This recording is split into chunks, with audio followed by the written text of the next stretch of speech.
Hey guys, Josiah here with Aesthetyx Fitness. In today's video, I'm going to talk to you about how long you should rest in between workouts. Alright, before I get started with today's video, make sure you hit that subscribe button down below and click the little bell icon.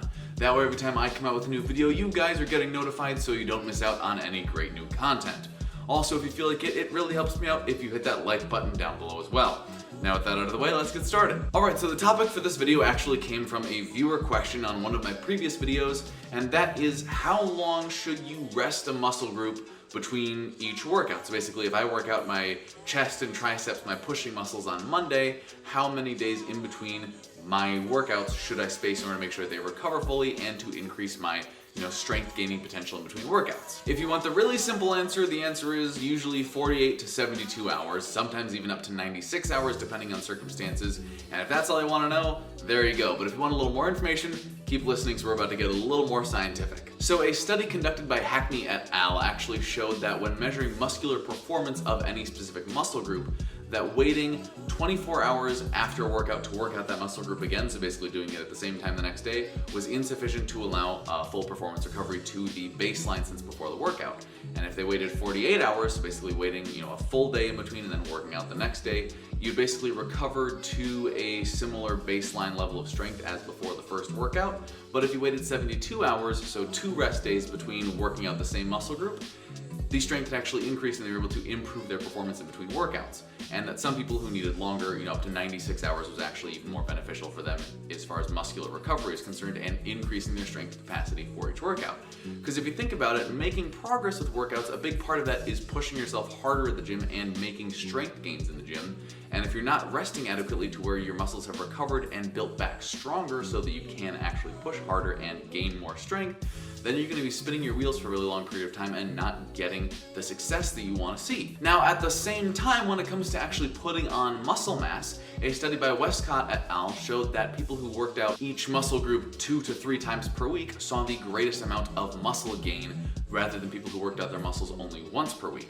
And this makes sense because this is one of the reasons that the bro split is not the ideal way to work out, where you're only hitting each muscle group 1 day per week, because then you have just so long where you're resting that muscle group that it's not really getting that incentive to continue to build and improve its strength capacity. This is why a lot of people like myself like an upper-lower workout split, where you're working out your upper body twice per week and your lower body twice per week, and you're still having 2 to 3 rest days between working out the same muscle groups. Now, with that being said, there is a caveat to this, and that is that if you are cutting, if you are in a caloric deficit, your body is not going to be rebuilding muscle at the same rate that it is if you are either eating at maintenance or in a surplus.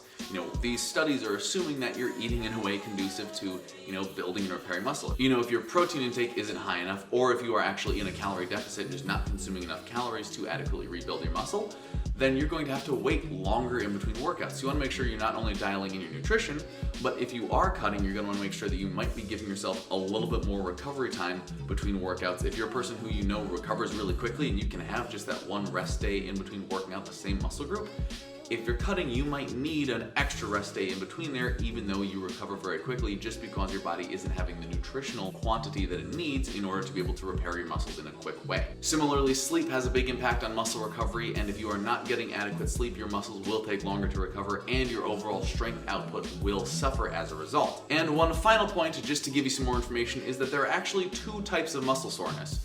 One is the sort of immediate onset muscle soreness that you'll feel usually a couple hours after working out, or maybe even the next morning, where your muscles are broken down, they are torn, and they are repairing themselves, and they're inflamed and are in pain.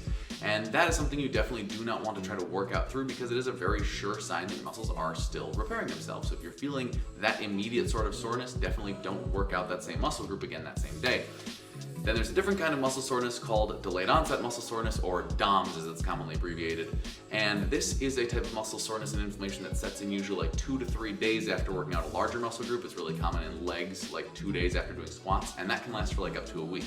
That is not a sign that you need to not work out that muscle group. It's just a sign that maybe don't work it out quite as hard, especially if it's just coming on, but that is a type of soreness that you can work through. So basically, delayed onset muscle soreness, be careful, make sure you take it slow, but you can work out through it as long as you've given yourself adequate rest time. immediate onset muscle soreness, definitely give yourself more time to recover. Hope that makes sense. Alright guys, that is it for today's video. Thank you so much for watching. Hopefully I answered your questions. If you want to leave me more questions, make sure to leave a comment down below letting me know topics you want me to cover in future videos, because I do respond and answer to viewer questions that you want answered. Also, if you enjoyed the video and found it informative, make sure to leave a like down below and of course subscribe so that every time I come out with a new video you guys are getting notified so that I can help you train smarter and look better.